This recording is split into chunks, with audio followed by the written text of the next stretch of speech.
ሰላም ቤተሰብ እንዴት ናችሁ? ሰላም ናችሁ ወይ? እኔ ጋር ሁሉ ሰላም እግዚአብሔር ይመስገን። ዛሬ የሆነች አጠር ያለች መልእክት ማስተላለፍ ፈልጌ ነው የመጣሁት። መቼም አያስችለኝም እና እኔ ሼር አርጉ፣ ላይክ አርጉ ምናምን ማለት አልወድም። ምክንያቱም ከዩቲዩብ የምጠቀመው ነገር የለም። እንዲሁ የሰዎች ትዳር ያው ልጆች ስላሉኝ ትዳር እንዲቀጥል ብዙ ሲንግል ማሞች ትዳር ምን ይሰራል ልጅ ነው እንጂ ምናምን የሚሉ ትውልዶች ስለተፈጠሩ እኔ ደግሞ ትውልድ እንደ ክርስቲያንም እንደ ወላጅም ትውልድ እንዲቀጥል ስለምፈልግ ትዳር ላይ ስለምሰራ ነው ብቅ እያልኩኝ የሆነ መልእክት አስተላልፍ የሚሄደው እና ዛሬ የሆነ ነገር ልልፈለኩኝ። ያ ምንድነው? የፍናንን ሰርግ አይተነዋል። ፍናን እንኳን ደስ አለሽ። አታዩ ግን የእንኳን ደስ አለሽ መልእክቴን ማስተላለፍ እፈልጋለሁ። ሲቀጥል አይተነዋል ሁላችንም። ምክንያቱም ክፍል 1 ክፍል 2 ክፍል 3 ምናምን እያለ በክፍል በጣም ረጅም ሰርግ አይተናል፣ መልስ አይተናል። ሞቅ ያለ በጣም ደስ የሚል ሰርግ አይተናል። ከብራይት ሻወሩ ውጪ ሁሉም የሷ ወጪ ነው። ያው ስፖንሰሮቿ እንዳሉ ሆነው ማለት ነው። ታዋቂ ስለሆነች ስፖንሰሮች ይኖራታል። ኦፍ ኮርስ ዲኮርም ምንም ነው የሚሰሩ፣ ግን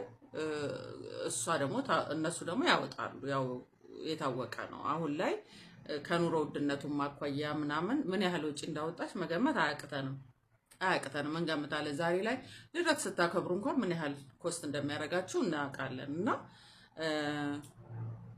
ብዙ ወጪ ወጥቶበታል። እና ምን ታዘብኩኝ ታውቃላችሁ? ግን እንደዚህ አይነት ሰርጎች ሟርተኛ ምናምን እንዳትሉ፣ እዚህ ጋር ግን እውነታውን ነው የምናገር። በጣም እንደዚህ አይነት ነገር ይሄ ሌክቸሪ የሆነ ነገር በቃ እላፊ የሆነ መነጋገሪያ የሆነ ትዳር አይበረክትም። ሟርተኛ እንዳትሉኝ፣ ሊበረክትም ይችላል። ግን የሚበረክተው መቼ ነው? ሰዎቹ ብልሃተኛ ከሆኑ በብልሃት ቤታቸው መምራት ከቻሉ ያስቀጥሉታል። አለበለዚያ ግን አይሆንም። ለምን?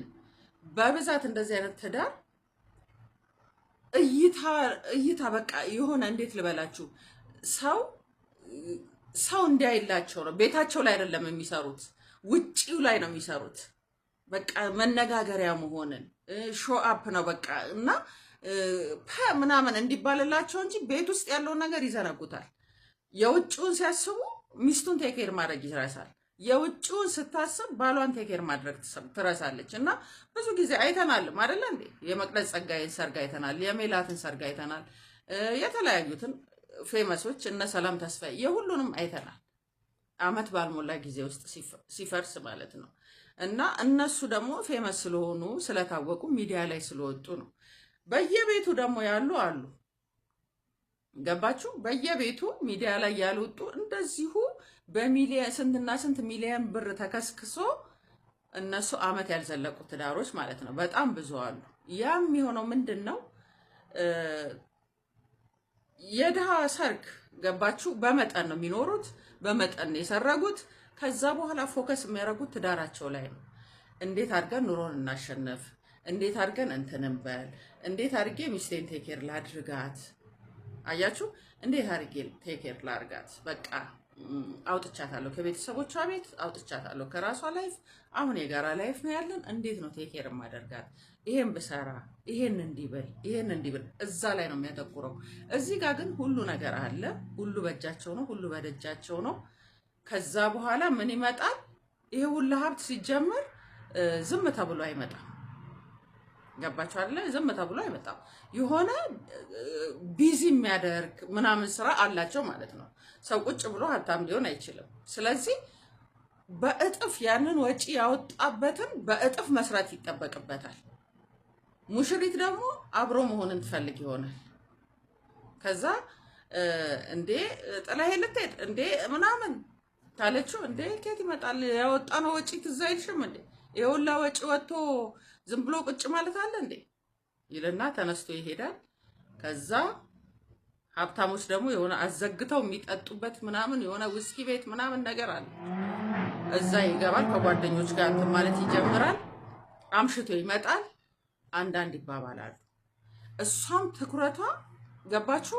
ይሄንን ካደረገልኝ እቤቱ ስገባማ በቃ ልዕልት አድርጎ ነው የሚያኖረኝ ብላ ነው የምትገምተው። ግን የገመተችውና ስትመጣ የሚያጋጥማት ነገር ሌላ ስለሆነ የሀብታም ሰርግ በቃ ሾ ሆኖ ነው የሚቀረው። የሆነ ሰርጉ ነው እንጂ የምትሉት ትዳር ላይ ምንም አይሰሩም የትኛውም ሀብታም። ከዛ መጨቃጨቅ ስትጀምር ምን ጎደለብሽ ማለት ይጀምራል። ምን ጎደለብሽ? ከሰው እኩል አድርጌሽ ከሰው በላይ አድርጌሽ ነው እንጂ ከሰው እኩል አይደለም። ከሰው በላይ አድርጌሽ እንደዚህ ሀገር ጉዳስ ብዬ እንደዚህ አድርጌሽ ምን ጎደለብኝ ብለሽ ነው የምታስቢው። በቃ ትዳሩ ላይ ስላልሰራ እሱ ምንድነው የሚመስለው እዛ ጋር የተባለለትን ሰርግ ልክ ለሷ ውለታ እንደዋለላትና የሆነ በቃ እንዴት ነው ከሰው በላይ እንዳደረጋት አድርጎ ነው የሚቆጥረው። እና በዚህ ጭቅጭቅ ይጀመራል። ከዛ በኋላ መፋታት ደረጃ ይደርሳሉ። እኔ ላልተጋባችሁ ሰዎች መናገር የምፈልገው ምንድነው ሰርግ ላይ አይደለም ትኩረት ማድረግ ያለባችሁ፣ ጋብቻ ላይ፣ ጋብቻችሁ ላይ። ጋብቻ ማለት መጋባት ማለት ነው። ሁለት የተለያዩ ሰዎች አንድ ላይ ሲጣመሩ ነው ጋብቻ የሚባለው። ገባችሁ? ሁለት የተለያዩ ሰዎች ከሰርግ በኋላም ጋብቻ ካልፈጸሙ እሱም ልክ በፊት እንደሚሆነው በተለይ ሀብታም የሆነ የገዛችሁ በቃ በብሩ ትዳሩንም ምኑንም ማስቀጠል የሚችል ነው የሚመስለው። እና ሴት ልጅ ቴኬር ማድረግ በፍጹም አይችልም። ይሄ ደግሞ በፍናን ብቻ ሳይሆን የሌላውም ትምህርት ሊሆናችሁ ይገባል። የመቅደስ ጸጋዬ ሰርግ ስንትና ስንት ሚሊዮን ብር ነው የወጣበት። ዩኒክ ለማድረግ ያልጣረችው ጥረት ነበር እንዴ? ኢቨን አጻጻፉን ራሱ በሆነ አይነት እንትን የጻፈችው በግዕዝ ነው በምናምን የካርዱን ወረቀት ማለት ነው። አያችሁ፣ ፎከስ የሚያደርጉት ሰውን ጉድ ማስባል ላይ ነው እንጂ እስቲ ለባለ ይሄንን ለሚስቴ ይሄንን የሚል ነገር ላይ አይደለም ፎከስ የሚያደርጉት። ለዛ ትልቁን ነጥብ ይጥሉትና የውጪ ሰው ላይ ነው የሚሰሩት። የቤቱን ትተው ሚስታቸውን ትተው ባላቸውን ትተው የውጪ ሰው ላይ ጉድ ላይ ያስብሉ። ሰርግ ማለት የሷ ነው። ያ ማለት ግን ናቲንግ። ገባችሁ? ምንም ማለት አይደለም። ሰው አጨብጭቦላችሁ ትዳራችሁን ከምትፈቱ ሰው ምንም ሳይል አይተናል። የስቱዲዮ ፎቶ ስንት ጉድ የምንል በጣም አፕሪሼት የምናደርጋቸው ትዳሮች ደግሞ አሉ። ሰርግ ሳይሰርጉ የስቱዲዮ ፎቶ ብቻ ተነስተው ቬሏቸውን ለብሰው ምን ብለው የስቱዲዮ ፎቶ ብቻ ተነስተው ትዳራቸው በጣም ያማረ ሰዎችን አላየንም? እስቲ ዘቢባና ኢሱን ተመልከቱ። አልሰረጉ ግን ደስ አይሉም? እኔ በጣም ነው ደስ የሚሉኝ በእውነት። ሰው ምንም አለምን በጣም አክብሯት፣ ሁሉ ቦታ ተንከባክቧት ያስታውቃል ፊታቸው ላይ ያለው ደስታ። በቃ ትክክለኛ ትዳር እንደሆነ። ማነች ናፍቆትና ባሏ ሰርግ አልሰረጉ፣ የመስክ ፎቶ ብቻ ነው ያለን ስትል ሰምቻታለሁ። ደስ ይላሉ ተከባብረው፣ በሀዘኑ በችግሩ በበሽታው ሳትለየው። ገባችሁ? አሁን ያላገባችሁ ሴቶች ያላገባችሁ ወንዶች አሁንማ ጭራሽ እሷን አይታችሁ ጭራሽ በቃ እንደ ፍናን ድል ያለ ሰርግ እያላችሁ ልታስቸግሩ ትችላላችሁ ቦይፍሬንዳችሁን እና ፍቅረኛችሁን። ገባችሁ? ሰርግ አይደለም ዋናው፣ ሰርግ አይደለም። ትዳራችሁ ላይ ስሩ፣ ጋብቻችሁ ላይ ስሩ። በቃ እሱ ነው አብሯችሁ የሚኖረው፣ እሱ ነው የሚያስቀጥል። ዛሬ በጣም በቃ ተበላ ተጠጣ እንትን አለ ውስኪ ተራጨን እንትን ቁርጡ ተቆረጠ ምናምን ተብሎ አንቺ ፈት ከምትሆኚ የስቱዲዮ የመስክ ፎቶሽን ተነስተሽ ትዳርሽን በትክክል ብትይዥ ይመረጣል። ፈት ምን ጊዜም ፈት ነች። በቃ ይሄ ስሙ ራሱ የሚያሳድርባችሁ ተጽዕኖ አለ። ህይወት ይቀጥላል። ተሰብረሽ ቁጭ በይ ማለት አይደለም። ወይ ደግሞ የሚያንገሸግሽ ህይወት ውስጥ አርፈሽ ቁጭ በይ አይደለም። ውጪ ፈት የሚለውን ነገር ፈርተሽ አትቀመጭ። ግን ከዛ ይልቅ ያልተሰራ ትዳር ነው ለፍቺ የሚዳርገው። ትዳራችሁ ላይ ለመስራት ሞክሩ። ሰርጋችሁ ላይ ሳይሆን ትዳራችሁ ላይ ለመስራት ሞክሩ። እሱ ነው ማለት የምፈልገው።